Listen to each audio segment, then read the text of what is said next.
வணக்கம் மக்களே. நம்ம சேனல்ல தொடர்ந்து ரிவ்யூஸ் தாங்க பாத்துக்கிட்டு இருக்கோம். அந்த வகையில இப்ப நம்ம எதை பத்தின ரிவ்யூ பார்க்க போறோம் அப்படின்னா, நம்ம கார்த்திக் கதையில ஏப்ரல் 8 என்ன நடக்க போகுது அப்படிங்கறத பத்தி தாங்க இந்த வீடியோல பார்க்க போறோம். சோ மறக்காம இந்த வீடியோக்கு லைக் பண்ணிக்கோங்க, நம்ம சேனல்ல சப்ஸ்கிரைப் பண்ணிட்டு பக்கத்துல உள்ள பெல் ஐகானையும் கிளிக் பண்ணி ஆல்னு செட் பண்ணிக்கோங்க. அப்பதாங்க அடுத்தடுத்து வீடியோஸ் போடும் பொழுது உங்களுக்கு நோட்டிபிகேஷன் வரும், பார்க்கலாம். சரி வாங்க வீடியோல என்ன நடந்துச்சு அப்படிங்கறத பத்தி நம்ம இப்ப பார்ப்போம். நடக்கிறது எல்லாத்தையும் பார்த்ததோட சந்திராவுக்கு செம்ம டென்ஷன். அக்கா காரி பாட்டுக்கும் இந்த ரேவதி கார்த்திகே இந்த மாதிரி சாந்தி முகூர்த்த ஏற்பாடு பண்றாளே, ஒருவேளை அவங்க ரெண்டு பேருக்கும் குழந்தை பிறந்துருச்சு அப்படின்னா அவ்வளவுதான், நம்மளால இந்த வீட்டுக்குள்ள பிரச்சனைய கொண்டுட்டு வர முடியாது. இந்த ஊருக்குள்ளேயே நம்பர் 1 என் புருஷனா இருக்கணும்னு நினைச்சேன். ஆனா சாமுண்டீஸ்வரி சாம்ராஜ்யம் அதிகரிச்சிருமே, நம்ம விடக்கூடாது அப்படின்ட்டு நம்ம சந்திரா ரொம்ப கோவப்படுறாங்க. அப்பதான் இந்த டிரைவர் ராஜா பத்தின உண்மை ஏதாவது தெரிஞ்சா கூட நம்ம ரேவதி கிட்ட இன்னும் ஒரு 10-15 சொல்லி கொடுத்து ரேவதிய அடியோட அந்த டிரைவர் ராஜாவை வெறுக்கிற மாதிரி பண்ணலாம். அதுக்கான ஏற்பாடு நம்ம ஏதாவது பண்ணணும். சரி, அவர்கிட்ட கேட்போம், ஏதாவது உண்மையை கண்டுபிடிச்சிங்களான்னு. அததான் அவரு சொன்னாரு அப்படின்ட்டு நேரா நம்ம சிவனாண்டிக்கு போன் பண்றாங்க. சிவனாண்டி போனை பார்த்துட்டு, என்னது சந்திரா போன் பண்ணிருக்கா, ஒருவேளை அந்த டிரைவர் ஏதாவது பிரச்சனைய ஆரம்பிச்சிருப்பானோ, சரி கேட்போம் அப்படின்ட்டு சிவனாண்டி போன் அட்டன் பண்ணி, சொல்லு சந்திரா, என்னாச்சு? நீ போன் பண்ணதோட எனக்கு பயமா இருக்கு தெரியுமா? ஏன்னா அந்த டிரைவர் ராஜா சும்மா டிரைவரா இருக்கும் பொழுதே நம்மளை பத்தின உண்மை ஏதாவது ஒண்ணு தெரிஞ்சு போட்டு கொடுக்கறதுக்காகவே காத்துக்கிட்டு இருந்தான். இப்ப ஏதாவது பண்ணிட்டானோ அப்படின்னு நானும் பயந்தேன். சந்திரா சொல்றாங்க, என்னங்க, அதை விட ரொம்ப முக்கியமான ஒரு விஷயம் நடக்க போகுது. அக்கா காரி இருக்கால, சும்மா இருக்காம டக்குன்னு இப்ப ரேவதிக்கும் டிரைவர் ராஜாவுக்கும் சாந்தி முகூர்த்த ஏற்பாடு பண்றா. எனக்கு ரொம்ப டென்ஷன் ஆகுதுங்க. அதுக்கு சிவனாண்டி சொல்றாரு, இங்க பாரு சந்திரா, அதுக்கு நீ ஏன் கவலைப்படுற? சந்திரா சொல்றாங்க, இன்னும் எப்படி பேசுறீங்க? அவங்க ரெண்டு பேருக்கும் சாந்தி முகூர்த்தம் நடந்துருச்சு அப்படின்னா நம்மளால அந்த வீட்டுக்குள்ள போகவே முடியாது, அது தெரியும்ல. நான் எப்படி உங்களை நம்பர் 1 ஆக்குறது? அதுக்காக தான் இத்தனை நாள இந்த வீட்டுக்குள்ள இருந்து போராடிக்கிட்டு இருக்கேன். அப்புறம் எல்லாமே வேஸ்டா போயிரும்ல. நம்ம இது ஏற்கனவே பிளான் பண்ணதுதான். இந்த டிரைவர் ராஜா நம்ம வீட்டுக்குள்ள வந்தா கண்டிப்பா நம்மளால அக்காவா பழி வாங்க முடியாதுன்னு நினைச்சோம். அதே மாதிரி இப்ப ஆகிருச்சு. அதுக்கு சிவனாண்டி சொல்றாரு, சந்திரா நீ கவலைப்படாத, நான் பாத்துக்கிறேன். நம்மளோட அடுத்த பிளான் என்ன?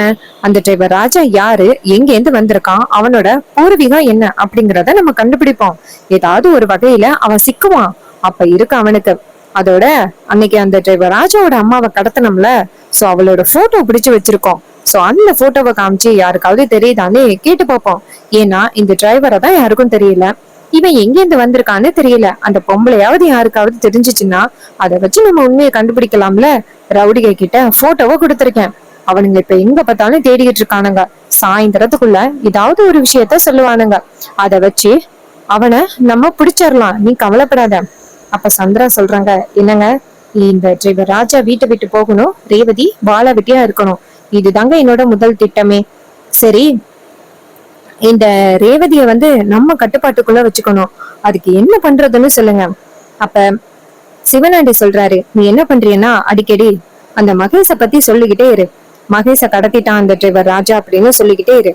அதுவே ஒரு வகையில ரேவதி அந்த டிரைவர் ராஜா மேல இன்னும் வெறுப்பாகிறதுக்கு ஒரு காரணமா இருக்கும், சரியா? இது கேட்டதும் நம்ம ரேவதி சொல்றாங்க, நம்ம சந்திரா சொல்றாங்க, சரிங்க நான் பாத்துக்கிறேன் அப்படின்னு சொல்றாங்க. அதுக்கப்புறம் சீனை செட் பண்ணி நம்ம சாமுண்டீஸ்வரியை காமிக்கிறாங்க. சாமுண்டீஸ்வரி சந்திராவை கூப்பிடுறாங்க, சில நகையெல்லாம் எடுத்து வச்சுக்கிட்டு.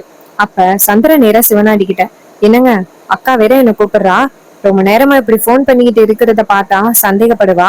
அவளை எப்படி நான் சமாளிக்க போறேன்னே தெரியல. சரி நீங்க பாருங்க, நான் போய் அவகிட்ட ஏன்னு கேக்குறேன். சிவனாண்டி சொல்றாரு, சந்திரா நீ கவலைப்படாத, என்ன நடந்தாலும் சரி அந்த டிரைவர் ராஜா பயல அந்த வீட்டை விட்டு நம்ம துரத்திடுவோம். அதனால நீ எதுக்கும் கவலைப்படாத, சரியா? இது கேட்டதோட சந்திராவும் சரிங்க போனை வைக்கிறேன் அப்படின்னு சொல்லிட்டு போனை கட் பண்றாங்க. அப்புறமா சந்திரா நினைக்கிறாங்க, இந்த அக்கா கறி எதுக்கு இப்ப என்ன வாழ்னு கூப்பிட்டுக்கிட்டு இருக்கா, சரி போய் கேட்போம் அப்படின்ட்டு நேரா நம்ம சாமுண்டீஸ்வரி கிட்ட போயிட்டு, சொல்லுக்கா, ரொம்ப நேரமா என்ன கூப்பிட்டுக்கிட்டு இருக்க, என்னாச்சு?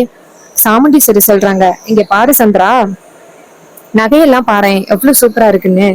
இது எல்லாமே அந்த காலத்துல இருந்து நான் ரேவதிக்காக சேர்த்து வச்ச நகை, நல்லா இருக்கா? சந்திரா பாத்துட்டு, நகையெல்லாம் சூப்பரா இருக்குக்கா, அதுல எந்தவித குறையும் இல்ல. நீ ஏதாவது தப்பான நகையை தேர்ந்தெடுப்பியா? எல்லா நகையும் ரொம்ப அருமையா இருக்கு. அப்ப சந்திரா சொல்றாங்க, சரிக்கா, இந்த நகை எல்லாத்தையுமே ரேவதிக்கு மட்டுமா கொடுக்க போற? உனக்கு அடுத்தடுத்து பொண்ணுங்க இருக்காங்கல்ல. சாமுண்டீஸ்வரி சொல்றாங்க, அதெல்லாம் அவங்களுக்கு தேவையான நகை எல்லாத்தையுமே சேர்த்துட்டேன். அவங்கள பத்தின கவலை இனிமே கிடையாது. இது கேட்டதும் சந்திராவும் சரிக்கா அப்படின்னு சொல்றாங்க. சாமுண்டீஸ்வரி கேக்குறாங்க, பாத்தியா சந்திரா, அந்த சிவனாண்டிய எப்படியாவது இந்த கல்யாணத்தை நிப்பாட்டி என்ன அவமானப்படுத்தணும் அப்படின்னு பல வகையில முயற்சி பண்ணிக்கிட்டே இருந்தான். கடைசியில அவமானப்பட்டது யாரு? அவன் தான். அத்தனை பேருக்கு முன்னாடி அவமானப்பட்டு அசிங்கப்பட்டு தலை குனிஞ்சு போனான். இத பாக்கவே எனக்கு எவ்வளவு சந்தோஷமா இருந்துச்சு தெரியுமா? அவன் நினைச்சுக்கிட்டு இருக்கான், ஈஸியா என்ன தோற்கடிச்சு வீட்டை விட்டு துரத்திடலாம் அப்படின்னு அவன் நினைச்சுக்கிட்டு இருந்தான். ஆனா அவன் என்ன நினைச்சாலும் அது கண்டிப்பா நடக்கவே நடக்காது. ஏன்னா நான் யாரு? சாமுண்டீஸ்வரி. என்கிட்ட அவனால ஜெயிக்க முடியுமா? அவன் எத்தனை தடவை என்கிட்ட தோத்தாலும் திரும்ப திரும்ப வந்து அவமானப்பட்டுக்கிட்டே இருக்கான். ஏன் தான் அவனுக்கு இப்படி புத்தி போகுது? அப்ப சந்திரா சொல்றாங்க, ஆமாக்கா, நீ சொல்றது சரிதான். எத்தனை தடவை உன்கிட்ட தோத்து போனாலும் அவன் திரும்ப திரும்ப உன்கிட்ட பிரச்சனை பண்ணிக்கிட்டே இருக்கான். இப்படி அசிங்கப்படுறதே அவன் பொழப்பா போச்சு. அப்ப சாமுண்டீஸ்வரி சொல்றாங்க, சரி, இத சொல்றதுக்காக தான் கூப்பிட்டேன், சரி போ. அப்ப சந்திரா நினைக்கிறாங்க, ஏ சாமுண்டீஸ்வரி, நீ ஜெயிச்சிட்ட அப்படின்ட்டு ரொம்ப ஆணவத்தோடையும் திமுறோடையும் இருக்கியா?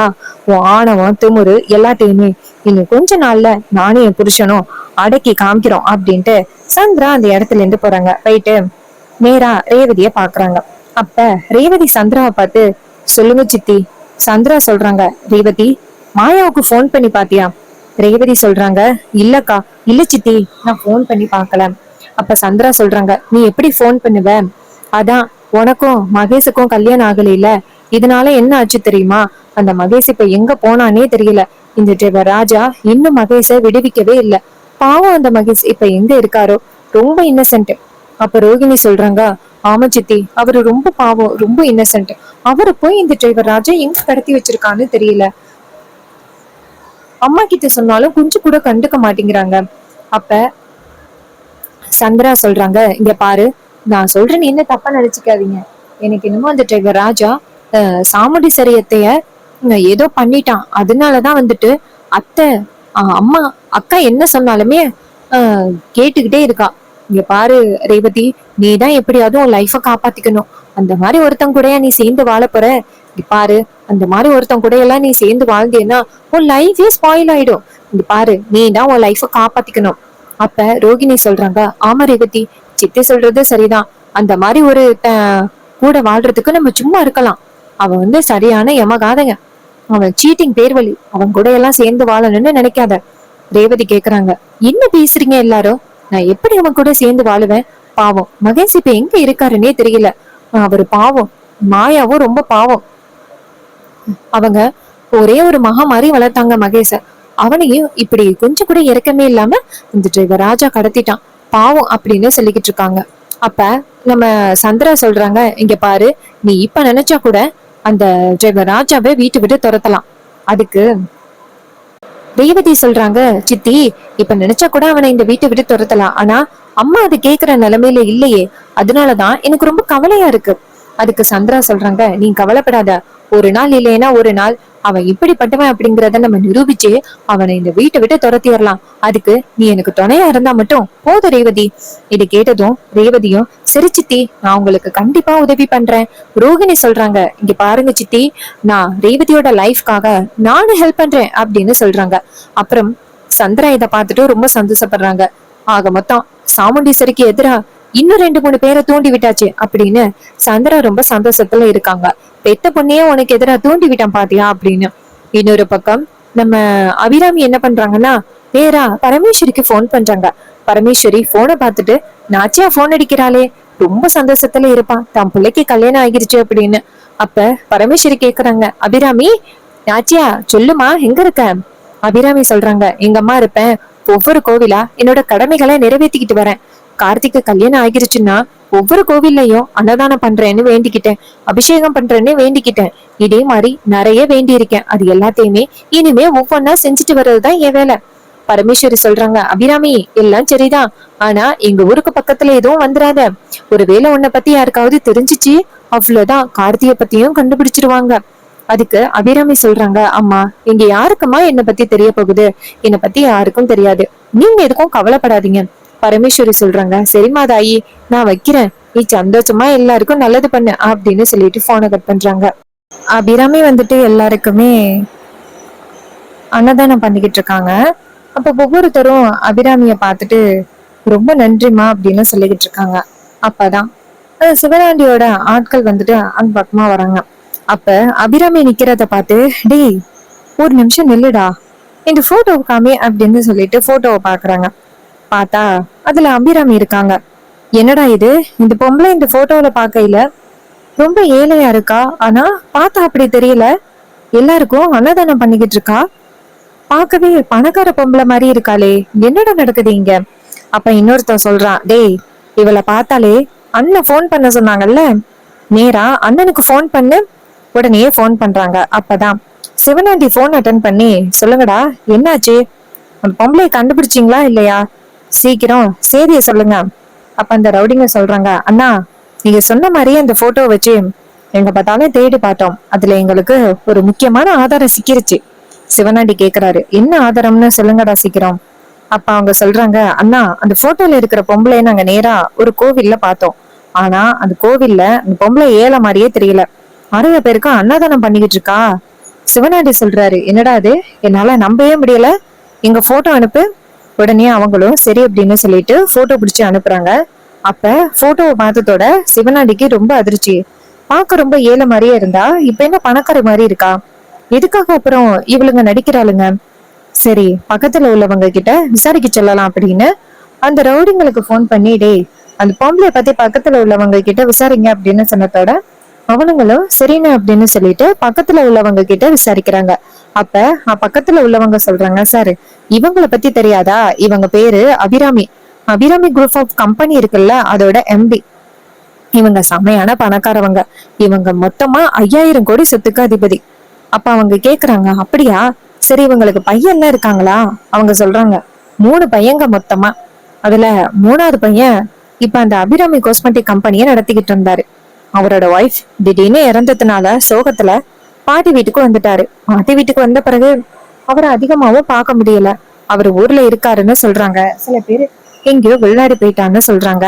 ஆனா அந்த பையன் எங்க இருக்கானே தெரியல. ஆனா இந்த ஊருக்கு வந்து இந்த கோவிலை திறந்து இந்த கோவில்ல வந்துட்டு கும்பாபிஷேகம் நடத்தணும்னு சொன்னது எல்லாமே உண்மைதான்.